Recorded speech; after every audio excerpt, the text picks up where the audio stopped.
Assalamualaikum. Selamat datang di lintasan misteri. Tempat di mana setiap kisah bukan sekedar cerita, melainkan perjalanan ke sisi gelap kehidupan yang jarang berani manusia sentuh. Di sini, setiap desahan angin, setiap bayangan di sudut ruangan bisa menyimpan rahasia yang belum terungkap. Kanal ini mengajak Anda menelusuri dunia di mana logika berhenti bekerja, dan rasa takut menjadi teman setia di setiap detiknya. Bersiaplah, karena malam ini kita akan membuka lembaran kisah nyata yang menggetarkan hati. Tentang sebuah keluarga yang rela menukar masa depan mereka demi kekayaan. Inilah terbaru kisah mencekam pesugihan pengabdi setan yang bikin satu keluarga jadi kaya mendadak. Pagi itu, kabut tipis turun dari lereng gunung Argapura, menyelimuti desa kecil yang nyaris tak berdenyut kehidupan. Di salah satu ujungnya, berdiri sebuah rumah kayu lapuk yang catnya sudah terkelupas. Dindingnya menghitam dimakan waktu. Dari dalam rumah itu terdengar suara batuk pelan, disusul derit kursi reot yang bergoyang tak stabil. Di atas meja makan yang penuh coretan tinta, bertumpuk surat-surat tagihan yang sudah menguning. Angkanya seolah menatap balik, menertawakan keputusasaan penghuninya. Sari duduk terpaku di sana, matanya kosong menatap angka-angka yang terasa seperti mantra kematian. Di ujung ruangan, Rendra berdiri diam, wajahnya kusam, pundaknya jatuh menanggung beban yang terlalu berat untuk sekadar manusia biasa. Angin pagi masuk dari celah jendela, membawa aroma tanah lembab dan dingin yang menggigit kulit. Di lantai, Raffi, anak kecil mereka, masih bisa tertawa kecil sambil memainkan mobil-mobilan rusak. Tawa polos itu menggema aneh di ruang yang dipenuhi kesunyian dan rasa kalah. Jam dinding bertetak pelan. Bunyi jarumnya terdengar jelas, seperti hitungan mundur menuju sesuatu yang tak mereka pahami. Rendra menatap langit-langit, menahan napas panjang. Aku udah coba semua, Sar, tapi gak ada yang berhasil. Ucapnya lirih, hampir tanpa suara. Sari mengangkat wajahnya perlahan, matanya memerah. Aku takut, Ren. Takut kehilangan semuanya, bahkan Raffi. Kalimat itu meluncur seperti bisikan doa yang tak sampai. Dari luar terdengar ayam berkokok bersahutan, tapi kokok itu terasa ganjil, seperti datang dari jauh dan bergaung di antara pepohonan. Hening menyusul, lalu suara kayu berderit pelan di atap rumah. Angin tiba-tiba berhenti, udara menjadi berat, pekat dan menekan. Sari menatap sekeliling. Tidak ada apapun di sana, tapi bulu kuduknya berdiri. Rendra menyalakan rokok terakhirnya, asapnya melingkar di udara seperti kabut kecil yang tak mau pergi. Mungkin ada cara lain, gumamnya. Sari menoleh cepat, matanya bertanya, tapi Rendra hanya menatap kosong ke jendela, ke arah gunung yang berdiri megah di kejauhan, puncaknya ditelan awan gelap. Gunung itu tampak diam, namun seolah sedang memperhatikan. Dan sejak pagi itu, entah mengapa, udara di sekitar rumah menjadi lebih dingin dari biasanya. Sesuatu yang tak terlihat mulai bergerak perlahan mengikuti dari kejauhan. Sesuatu yang kelak akan membuka pintu bagi kisah kelam mereka. Kisah yang dimulai dari satu hal sederhana, keputusasaan. Malam turun perlahan di desa Sukamaju. Langit tampak seperti kain hitam besar yang menelan segala cahaya. Di rumah kayu itu, hanya lampu minyak yang redup menyoroti ruang tamu. Sari duduk di depan laptop tuanya, layar retak, warnanya kebiruan, memantulkan wajah lelah dengan mata cengkung dan kulit pucat karena begadang. Jari-jarinya bergemetar menelusuri halaman demi halaman internet. Ia mencari apa saja, pekerjaan paruh waktu, peluang bisnis kecil, atau pinjaman cepat.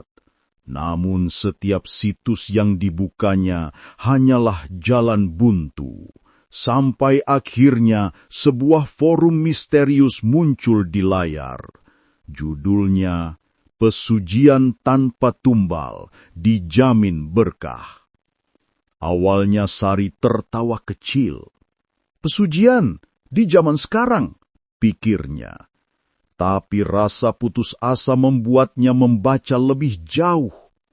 Ada ratusan komentar di sana, sebagian besar bercerita tentang orang-orang miskin yang tiba-tiba jadi kaya setelah menjalankan ritual aneh di lereng Gunung Argapura. Nama yang paling sering disebut adalah Ki Japmiko, seorang dukun tua yang konon masih hidup dan menerima pengabdian baru. Kalimat terakhir di forum itu menulis, "Yang datang harus datang dengan niat bersih, sisanya biarkan gunung yang menilai." Sari menelan ludah.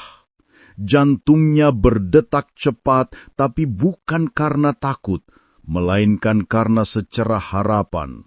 Dalam pikirannya, bayangan rumah baru, uang, dan hidup yang layak melintas singkat. Tapi bersamaan dengan itu, bulu kuduknya berdiri. Ruangan terasa lebih dingin.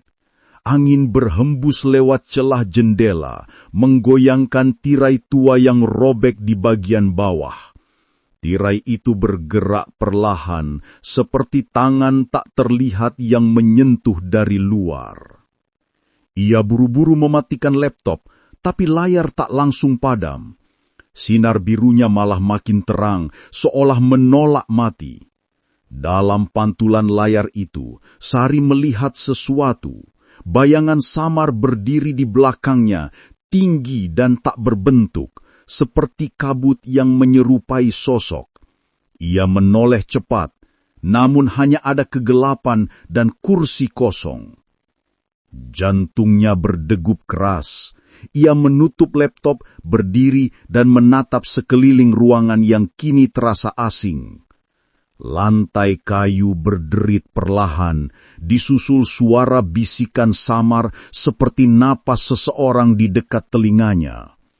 Kata-kata itu terlalu pelan untuk dimengerti, namun cukup jelas untuk membuatnya membeku di tempat. Di luar, suara jangkrik tiba-tiba berhenti serentak, digantikan oleh kesunyian yang menekan. Dan dari arah gunung, hembusan angin membawa aroma samar kemenyan terbakar. Sari tahu, malam itu bukan malam biasa. Sesuatu telah memperhatikannya. Sesuatu yang baru saja menandai namanya. Dan menunggu waktu untuk memanggil. kabut pagi di kaki Gunung Argapura begitu tebal, hingga pepohonan tampak seperti bayangan hitam yang menari di kejauhan. Sari melangkah pelan di jalan berbatu menuju rumah kayu tua milik ayahnya, Pak Hasan. Setiap langkah terdengar jelas di antara hembusan angin gunung yang lembab. Di tangannya, ia membawa tas kain lusuh berisi roti kering dan air putih.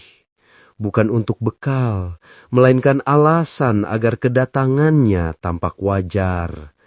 Padahal di dadanya ada sesuatu yang lebih berat dari ransel manapun, pertanyaan yang menyesakkan. Rumah Pak Hasan berdiri sendirian di pinggir ladang kosong. Atapnya dipenuhi lumut dan jendela kayunya tertutup rapat seolah menolak cahaya. Sari mengetuk pelan, dari dalam terdengar suara batuk berat. Pintu terbuka perlahan memperlihatkan sosok ayahnya yang kini menua. Kulit keriput, mata cekung, tapi tatapan masih tajam seperti dulu. "Kau datang pagi-pagi begini ada apa?" Suaranya serak, namun di balik nada tenangnya tersimpan kewaspadaan. Sari masuk dan duduk di kursi rotan tua. Ia menceritakan semuanya. Utang yang menumpuk, Rendra yang kehilangan pekerjaan, dan satu hal yang baru ia temukan di dunia maya, pesugihan tanpa tumbal. Pak Hasan diam cukup lama. Hanya suara detik jam tua yang terdengar di antara mereka. Lalu ia menarik napas dalam, memejamkan mata sejenak dan berkata pelan, "Nama itu lagi." Sari mengernyit, "Maksud ayah." Pak Hasan membuka matanya, menatap ke arah jendela yang kabutnya makin tebal. "Ki Jatmiko," katanya.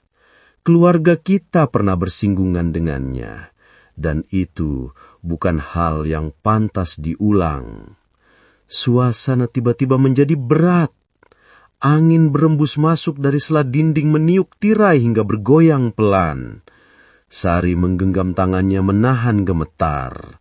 Pak Hasan menatapnya dalam. "Dulu pamanmu pernah ke sana, ke lereng gunung itu, mencari jalan pintas agar kaya. Ia pulang membawa uang, namun juga membawa sesuatu yang tidak terlihat. 3 bulan kemudian anaknya sakit tanpa sebab. Dokter bilang baik-baik saja. Tapi setiap malam anak itu menjerit. Katanya ada yang berdiri di ujung ranjangnya. Tak lama, semuanya meninggal, satu persatu." Sari terdiam. Suara jam berhenti berdetak seolah waktu pun menahan napas. Pak Hasan melanjutkan dengan lirih. "Gunung itu menyimpan perjanjian lama, Sar. Sekali seseorang menyerahkan darahnya di sana, gunung akan menagihnya kembali, entah cepat atau lambat." Ia menatap anaknya penuh iba. "Kalau kau sayang Raffi, jangan sekali-kali kau cari nama itu." Tapi dalam hati Sari, benih rasa ingin tahu sudah tumbuh seperti akar yang menembus tanah basah. Ia mengangguk pelan, namun pikirannya tidak berhenti berputar. Di luar suara burung gagak terdengar keras sekali, menandakan sesuatu sedang bangun di dalam kabut. Dan di balik awan pekat yang menutupi puncak Argapura, seolah ada mata tua yang terbuka perlahan, menatap ke arah rumah itu, menandai darah keturunan baru yang mungkin akan kembali pada jalannya. Malam turun cepat di desa itu, seolah langit terburu-buru menutupi sesuatu yang tak ingin dilihat manusia. Angin dari arah gunung berhembus pelan, membawa bau tanah lembab dan aroma samar kemenyan. Di rumah kayu tua itu, Sari duduk di dekat jendela, menatap jauh ke arah puncak Argapura yang hanya tampak sebagai bayangan gelap di balik kabut. kata-kata ayahnya masih terngiang di kepala. Sekali kau menyebut namanya, dia akan tahu kau sedang mencarinya. Tapi rasa penasaran menekan ketakutannya, seperti ada kekuatan halus yang menarik pikirannya ke arah sana. Rendra telah tertidur di lantai, tubuhnya letih karena seharian mencari pekerjaan. Di sudut ruangan, lampu minyak berkelip, nyalanya seperti hendak padam.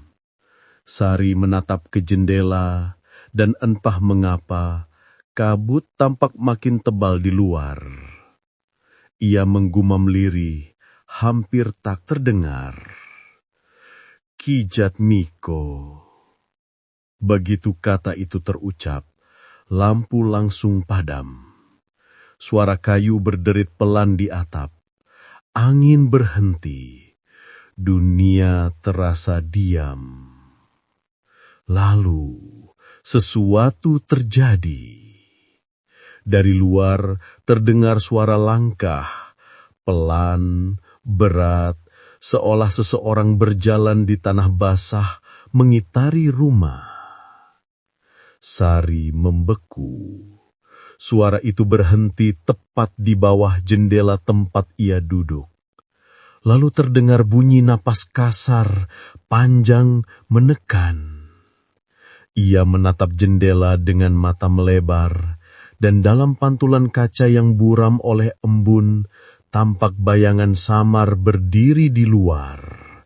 Tinggi, membungkuk, wajahnya tak terlihat, tapi matanya, dua cahaya merah redup bergetar di dalam kegelapan. Sari menutup mulutnya agar tak berteriak. Ia berlari ke arah Rendra dan mengguncangnya keras. "Ren, bangun, ada sesuatu di luar." Tapi saat Rendra terbangun dan menatap ke jendela, bayangan itu sudah lenyap. Hanya sisa kabut yang menempel di kaca, membentuk pola aneh seperti tulisan yang tak bisa dibaca. Rendra mencoba menenangkan, mengira itu hanya bayangan atau hembusan angin, tapi Sari tahu, apa yang ia lihat bukan bayangan. Ada sesuatu yang datang bersama nama itu. Malam itu mereka tidak tidur. Suara hembusan angin terus bergema, tetapi terkadang berubah menjadi bisikan yang memanggil pelan dari luar rumah. Menjelang dini hari, saat ayam pertama berkokok, Sari menatap keluar jendela sekali lagi. Kabut sudah menipis, tetapi di bawah pohon pisang di halaman ada sesuatu yang menggantung pelan, berayun tertiup angin. Sebuah kalung anyaman bambu, mirip dengan yang pernah dipakai pamannya dulu sebelum meninggal. Dan di dalam hatinya, ia tahu satu hal, nama yang dilarang itu kini telah mendengar panggilannya. Kabut malam menelan seluruh jalan desa ketika dua sosok meninggalkan rumah tua itu dengan langkah berat.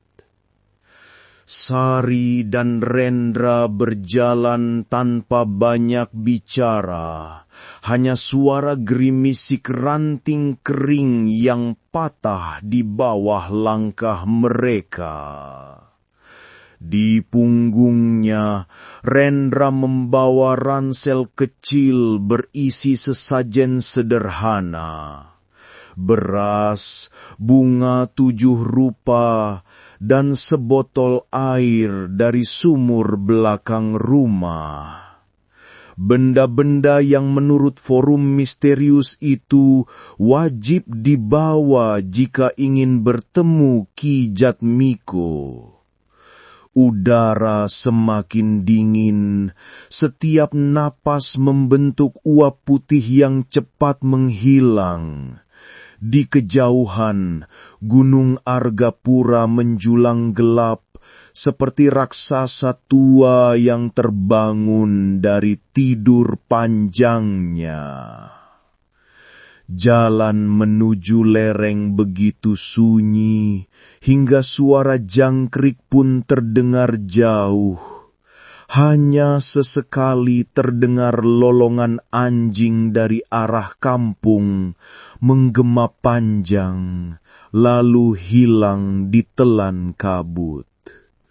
Pohon-pohon besar di kanan kiri jalan tampak bergerak pelan, seolah memperhatikan perjalanan mereka.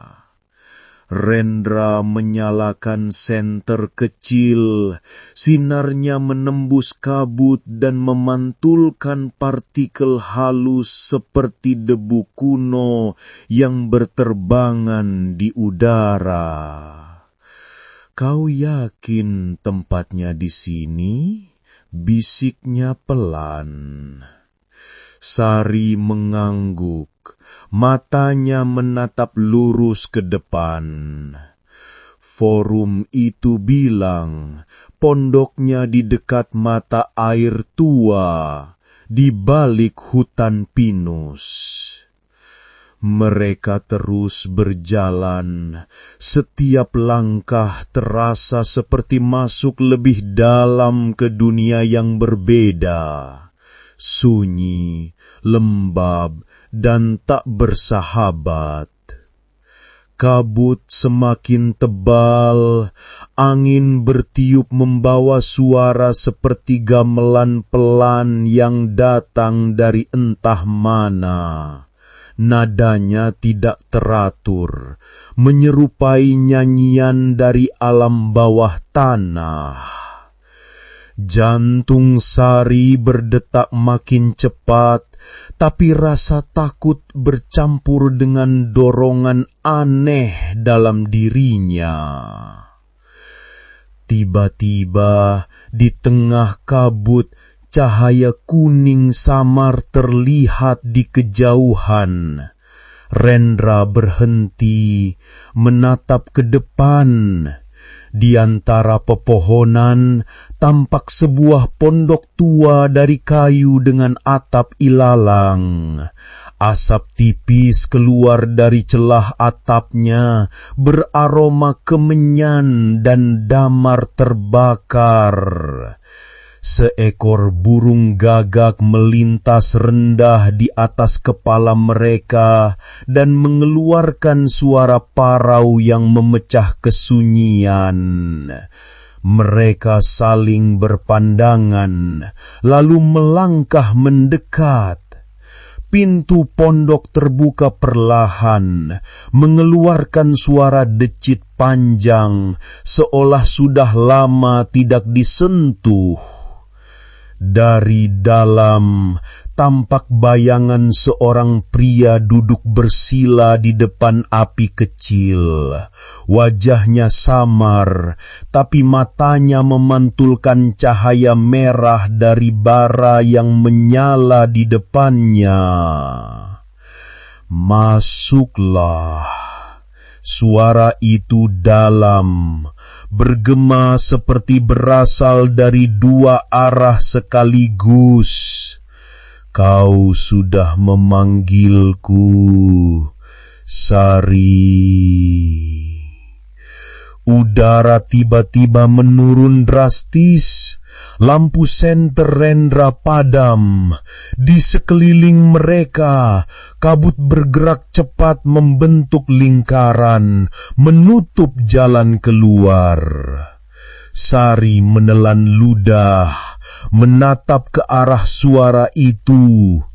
Suara yang sama seperti bisikan dari mimpinya beberapa malam terakhir. Dan malam itu, di bawah kaki Argapura, langkah mereka telah menyeberang batas antara dunia manusia dan sesuatu yang jauh lebih gelap di balik itu.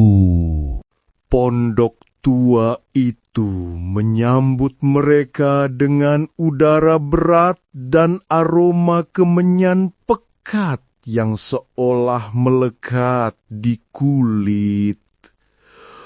Api kecil di tengah ruangan menari pelan memantulkan bayangan aneh di dinding kayu yang penuh simbol tak dikenal. Sari dan Rendra duduk perlahan di depan sosok berjubah hitam. Wajahnya tak sepenuhnya terlihat. Hanya mata yang redup berkilau seperti bara di dasar neraka. Kau datang dengan niat apa? Tanya suara itu dalam, menggema berat, seolah berasal dari dalam perut bumi. Sari menelan ludah. Kami ingin mengubah nasib, Ki. Kami ingin hidup lebih baik. Ki Jatmiko mengangguk pelan, lalu mengangkat tangan keriputnya. Dari jari-jarinya yang hitam berjelaga, tergenggam sebuah pisau kecil dan mangkuk tanah liat berisi cairan merah gelap. Segala sesuatu punya harga, katanya datar. Kau ingin kekayaan, maka bayarlah dengan ikatan. Ia menyodorkan pisau itu. Setetes darah kalian berdua, itu saja. Rendra menatap Sari ragu, tapi tatapan istrinya tak berpaling. Mata Sari seperti kehilangan cahaya kemanusiaan, digantikan sinar keinginan yang nyaris fanatik. Dengan tangan gemetar, ia menorehkan jarinya. Setetes darah jatuh ke dalam mangkuk, diikuti darah Rendra.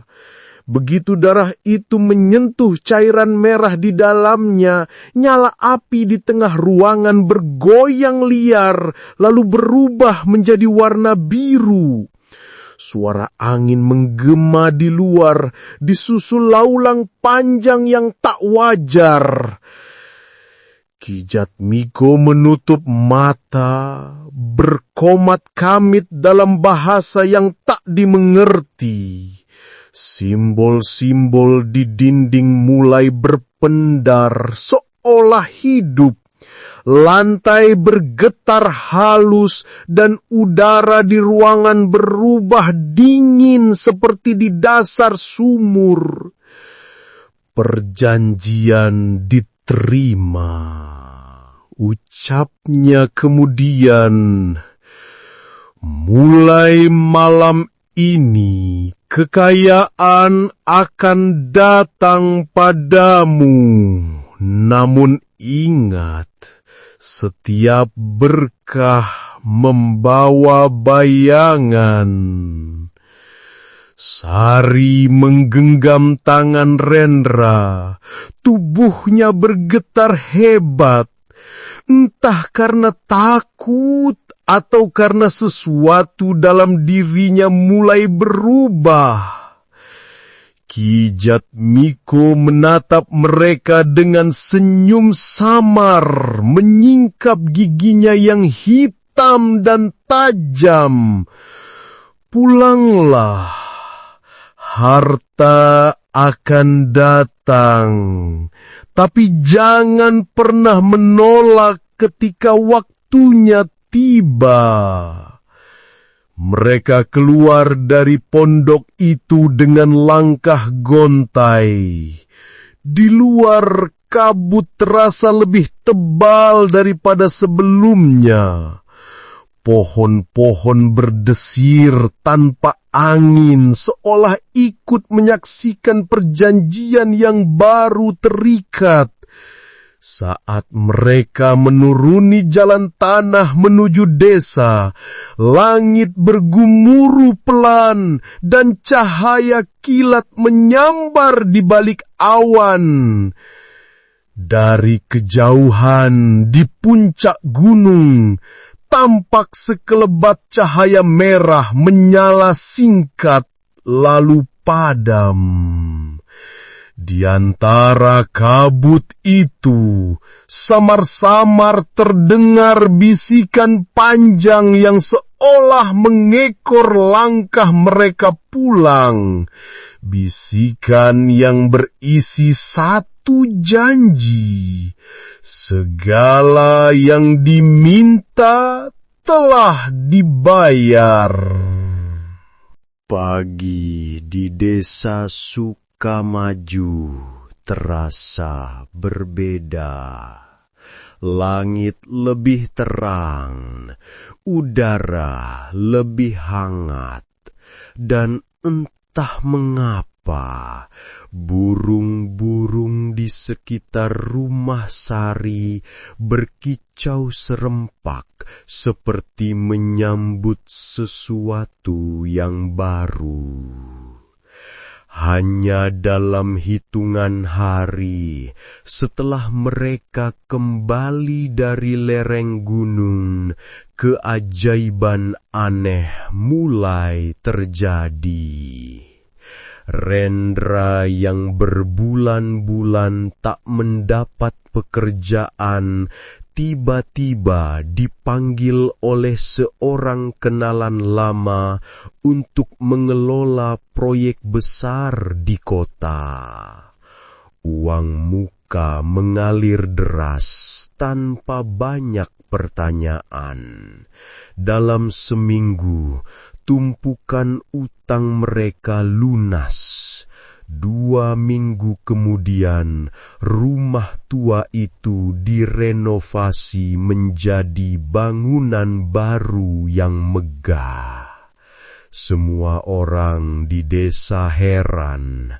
Mereka berdua kini tampak seperti keluarga paling beruntung. Mobil baru terparkir di halaman, pakaian mahal tergantung di lemari, dan Raffi kini bisa bersekolah di tempat yang dulu hanya bisa mereka impikan. Namun di balik senyum itu, ada sesuatu yang aneh di rumah itu. Heningnya terlalu sempurna. Tak ada suara jangkrik di malam hari, tak ada hembusan angin di sela jendela. Seolah rumah itu berdiri di antara 2 dunia, terang dan gelap. Malam pertama setelah mereka resmi tinggal di rumah baru, Sari terbangun karena suara langkah pelan dari lantai atas. Ia mengira Rendra yang ke kamar mandi, tapi langkah itu terlalu ringan, terlalu teratur, seperti milik seseorang yang berjalan sambil menghitung setiap pijakan. Ia menatap jam di dinding, pukul 2:13. Di luar, angin berhenti. Perlahan, langkah itu berhenti tepat di depan kamarnya. Lalu, ketukan lembut terdengar 3 kali, ritmis. Tok, tok, tok. Sari menahan nafasnya. "Rendra," bisiknya. Tapi tak ada jawaban, hanya kesunyian panjang yang menekan dada. Ketika ia memberanikan diri membuka pintu, lorong di depan kamar kosong, tapi udara di sana terasa dingin dan berbau logam. Keesokan harinya, Sari menceritakan kejadian itu pada Rendra. Namun suaminya hanya tertawa kecil, menganggapnya halusinasi karena stres. Tapi malam berikutnya, kejadian serupa terulang. Kali ini bukan hanya langkah. Sari mendengar suara bisikan samar dari arah ruang tamu, seperti ada seseorang yang berbicara lembut, namun kata-katanya tak jelas. Saat ia mengintip dari balik pintu, televisi menyala sendiri, menampilkan siaran kabur, dan di tengah layar muncul bayangan hitam yang berdiri diam menatap ke arahnya. Sari mematikan televisi, tapi listrik rumah justru padam seluruhnya. Dalam kegelapan, dari arah tangga, terdengar suara pelan.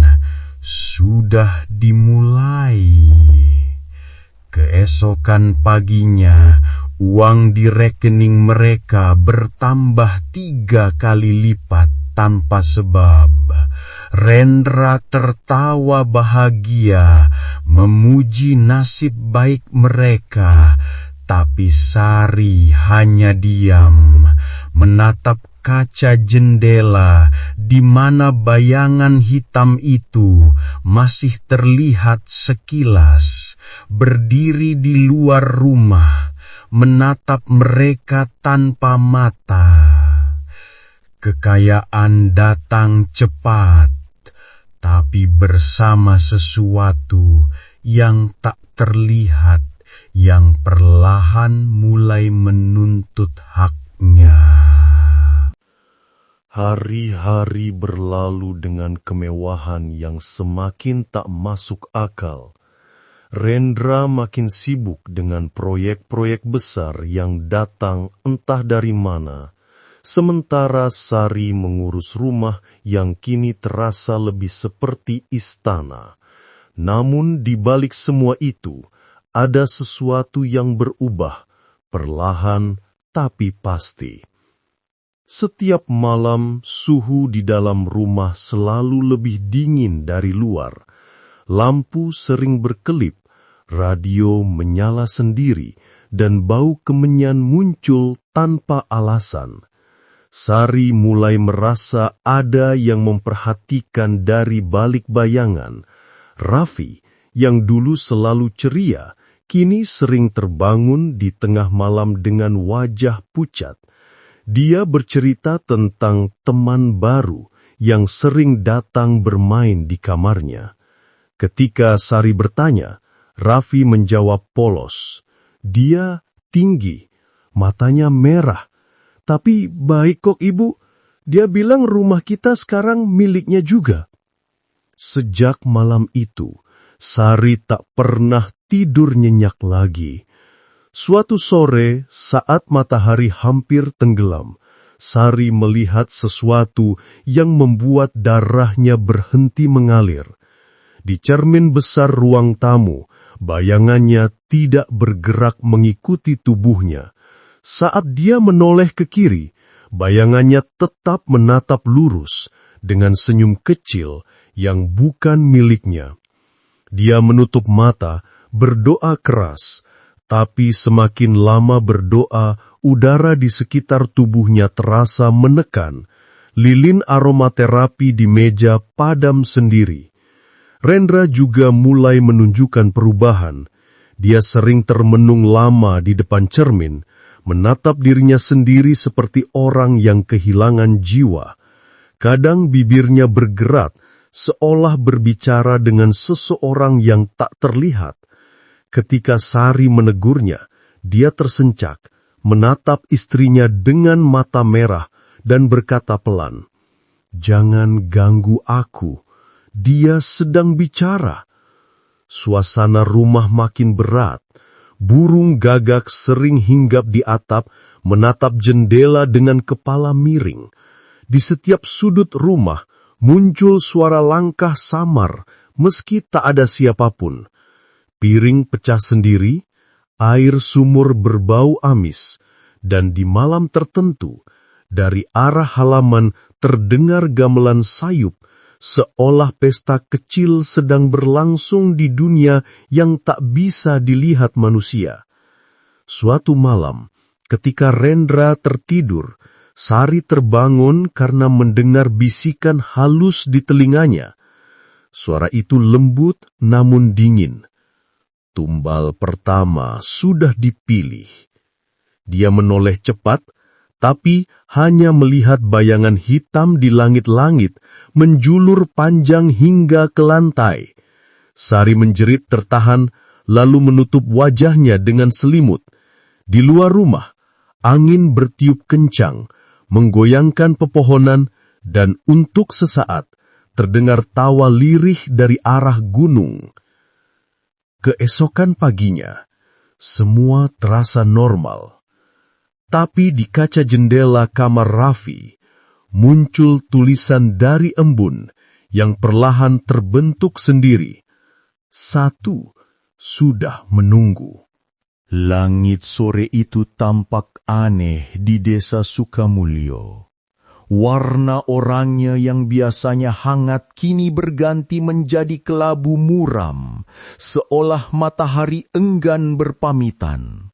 Sari duduk di beranda rumah besar mereka, memandangi pepohonan yang bergetar diterpa angin dingin. Dalam hatinya, ia tahu sesuatu tidak beres. Suara-suara aneh semakin sering muncul, dan bayangan yang ia lihat di cermin beberapa hari lalu kini tak mau hilang dari pikirannya. Tapi hari itu, seseorang datang membawa kabar yang akan mengubah segalanya. Seorang wanita tua datang mengetuk pintu. Pakaian lusuhnya basah oleh embun sore, dan matanya tajam menatap ke arah Sari. Tanpa banyak bicara, ia memperkenalkan diri sebagai Mbah Ratmi, mantan pembantu keluarga almarhum Bibi Lastri, kerabat jauh Rendra yang dulu dikenal tiba-tiba kaya raya sebelum seluruh keluarganya mati misterius. Wajahnya keriput, tapi tatapannya menyimpan sesuatu yang berat. "Nah, aku datang bukan untuk numpang berteduh, tapi untuk memperingatkan kalian," katanya lirih. Sari mengerenyit, menahan rasa tidak enak yang menjalar di tengkuknya. "Maksud Mbah?" tanya Sari pelan. Wanita itu menatap sekeliling rumah dengan mata tajam sebelum berbisik, "Aku tahu bau ini. Bau kemenyan, bau tanah dan darah. Ini bau pesugihan Argapura." Kata-kata itu membuat Sari membeku di tempatnya. Darahnya serasa berhenti mengalir. Mbah Ratmi melanjutkan ceritanya. Suaranya bergetar seperti orang yang masih trauma. Ia menceritakan bagaimana Bibi Lastri dulu juga datang ke lereng Argapura untuk mencari jalan pintas menuju kekayaan. "Kidalang, nama itu terlarang disebut," bisiknya dengan mata liar. "Dia menjanjikan harta, tapi yang diambil adalah jiwa. Tidak ada satupun keluarga Lastri yang hidup sampai tua. Semua mati dengan cara mengenaskan, satu persatu, sesuai janji yang sudah mereka buat." Sari tak mampu bicara. Hanya bulu kuduknya yang berdiri mendengarkan setiap kata. Mbah Ratmi memandangnya dengan sorot iba. "Tumbal selalu datang dari darah sendiri, dan kalau belum diambil, tandanya dia sudah dekat. Sari bergetar. Ia teringat pada Raffi, anaknya yang mulai sering bicara sendiri. "Apa yang harus aku lakukan, Mbah?" Suaranya hampir tak terdengar. "Pergilah dari rumah ini sebelum tanahnya menelan kalian. Tapi ingat, kalau bayangan di cermin sudah tersenyum duluan, itu artinya waktu kalian hampir habis." Angin malam tiba-tiba bertiup kencang, tirai jendela bergerak sendiri, dan entah dari mana, suara tawa lirih terdengar menggema di dalam rumah. Sari menoleh cepat ke arah ruang tamu, dan untuk sesaat ia melihat sesuatu di cermin itu. Sosok tinggi tanpa wajah berdiri di belakangnya, memandangi mereka dengan mata merah menyala. Saat Sari berkedip, sosok itu lenyap. Di luar, Mbah Ratmi menatap langit yang kini hitam pekat. Mereka sudah datang, dan tak ada lagi tempat untuk bersembunyi. Malam itu, udara di sekitar rumah Sari menjadi begitu dingin dan berat. Seolah setiap nafas yang dihirup mengandung kabut dari dunia lain. Api lilin di ruang tamu bergetar, padahal jendela tertutup rapat. Sejak kedatangan Mbah Ratmi sore tadi, suasana rumah berubah drastis. Lampu sering meredup tanpa sebab, bau kemenyan samar tercium di setiap sudut, dan suara langkah kaki ringan terdengar dari arah loteng setiap tengah malam. Namun ketika Rendra memeriksa, tak ada apapun di sana, kecuali debu dan udara pengap. Raffi, anak mereka, mulai menunjukkan tanda-tanda aneh. Ia sering berbicara sendiri di sudut kamar, terkadang tertawa kecil, lalu tiba-tiba menangis tanpa alasan. Ketika Sari menanyainya, Raffi hanya menjawab pelan, "Temanku datang lagi, Ma. Katanya dia mau ambil mainanku." Kalimat itu membuat Sari hampir pingsan, karena di dalam kamar Raffi tidak ada siapapun. Rendra mencoba menyangkal semuanya. "Ini cuma kebetulan, Sari. Kita terlalu banyak dengar cerita orang," katanya keras, berusaha meyakinkan diri sendiri lebih dari siapapun. Tapi suaranya goyah saat melihat cermin besar di ruang tamu yang retaknya makin melebar setiap hari, seperti kulit bumi yang siap pecah. Retakan itu membentuk pola aneh, menyerupai wajah. Malam ketiga setelah peringatan Mbah Ratmi, kejadian itu datang. Tepat pukul 12:02, suara pintu depan berderik terbuka perlahan, padahal kunci masih tergantung di dalam. Rendra yang setengah sadar bangun, memeriksa dengan langkah berat. Tapi begitu sampai di ruang tamu, semua lampu padam bersamaan, menyisakan kegelapan pekat yang membungkus tubuhnya. Hanya suara nafas terdengar, entah miliknya sendiri atau sesuatu yang berdiri sangat dekat di belakangnya. Dari lantai atas terdengar jeritan Sari. Rendra berlari, tapi langkahnya terasa berat seperti diseret oleh tanah. Saat sampai di kamar Raffi, udara di dalam begitu dingin hingga embun terbentuk di kaca jendela. Raffi duduk di pojok kamar, memeluk lutut sambil menatap ke langit. "Dia sudah datang, Pak," ucapnya pelan. "Dia bilang waktunya sudah tiba."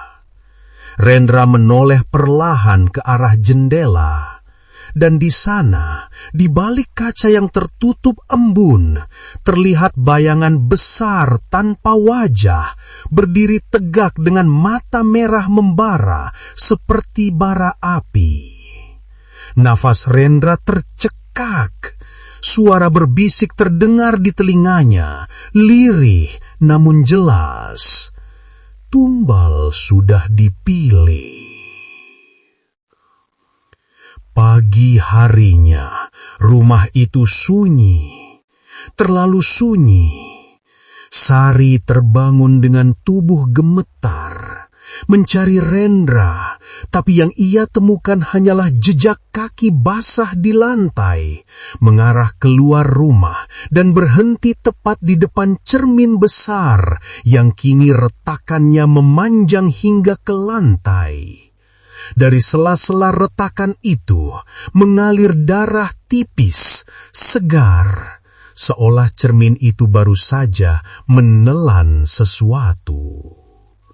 Dan dari kejauhan, suara tawa kecil terdengar samar, pelan, menggema, lalu menghilang di telan kabut. Hujan turun deras membasahi atap rumah kayu tua yang kini sepi, hanya menyisakan suara gemuruh dan kilatan petir yang sesekali menyambar dari langit kelabu. Sari duduk di lantai ruang tamu, tubuhnya gemetar, matanya kosong menatap cermin besar yang kini tertutup kain hitam.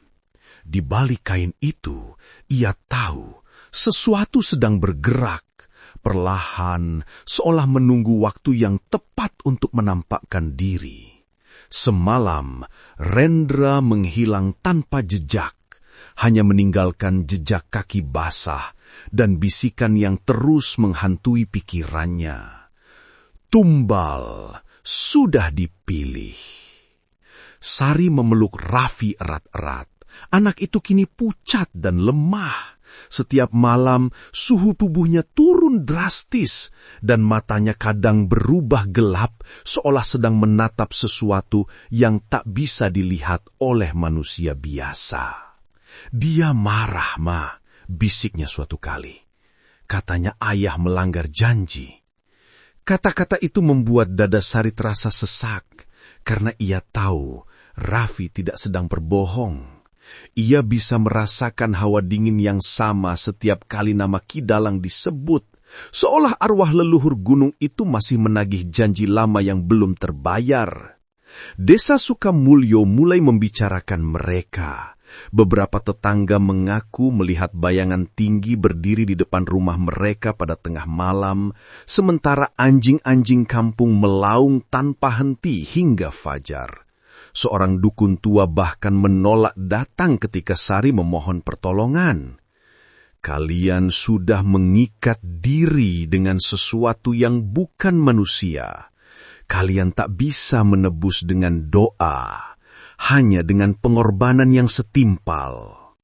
Malam berikutnya, Sari memutuskan untuk pergi. Ia membawa Raffi berjalan menembus kabut menuju rumah ayahnya di kampung sebelah. Tapi setiap langkah terasa semakin berat. Angin berhembus dari arah gunung membawa aroma kemenyan yang pekat. Di jauhan terlihat cahaya samar dari arah lereng Argopura, seperti undangan dari dunia lain. Raffi menggigil menarik tangan ibunya. "Dia di sana, Ma. Dia panggil aku." Suaranya lemah tapi jelas. Sari menatap ke arah cahaya itu dan melihat sosok hitam berdiri di tengah kabut, tinggi, tanpa wajah, tapi dengan mata merah menyala yang menatap langsung ke arahnya. Suara itu kembali terdengar, berbisik pelan namun menusuk ke dalam kepala.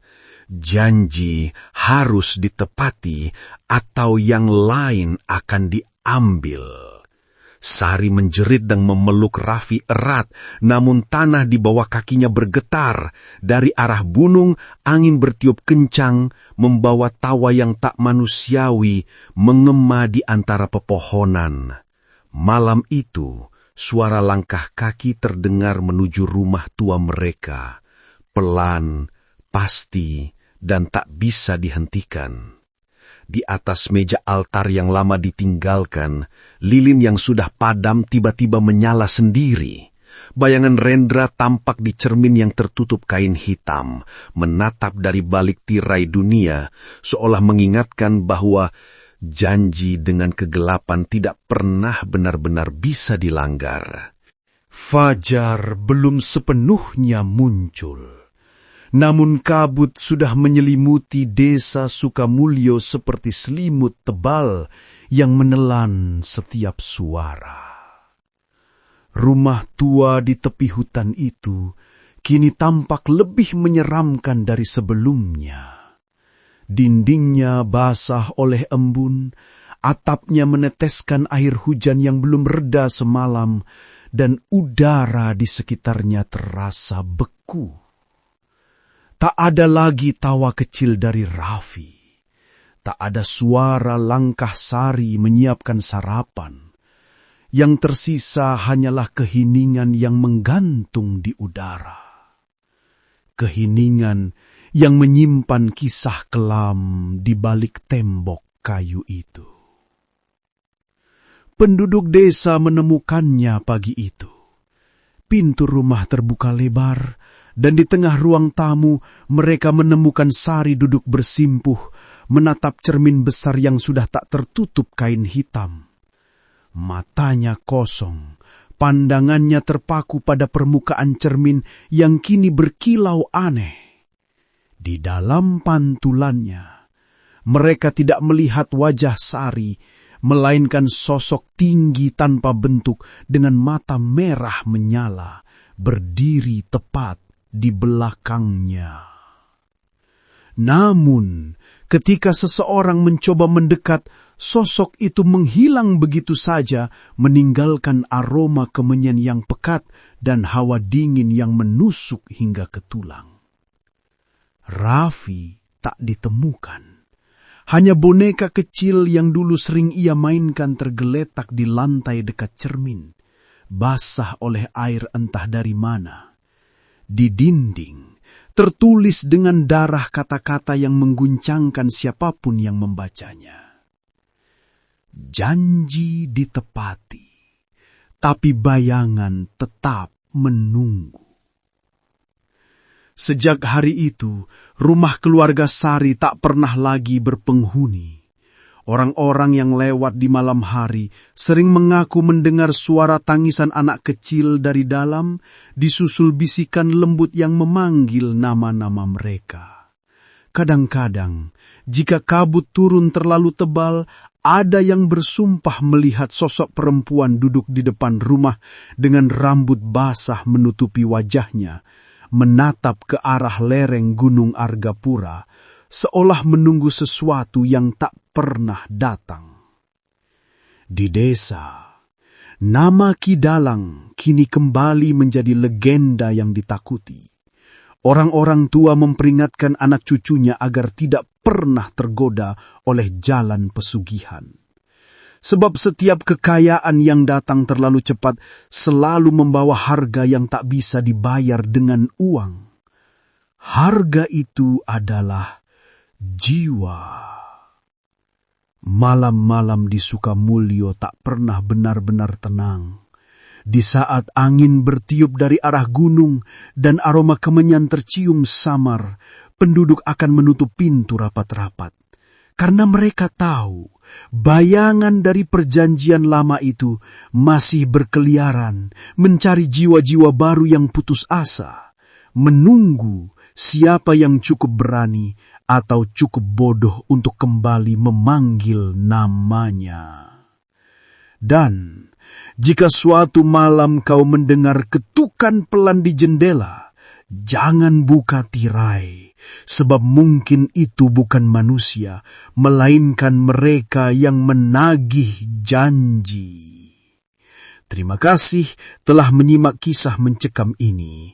Jangan lupa untuk menyukai, berkomentar dan berlangganan di Lintasan Misteri YouTube channel agar tidak tertinggal cerita horor nyata berikutnya. Karena di setiap kisah selalu ada kegelapan yang menunggu untuk diceritakan.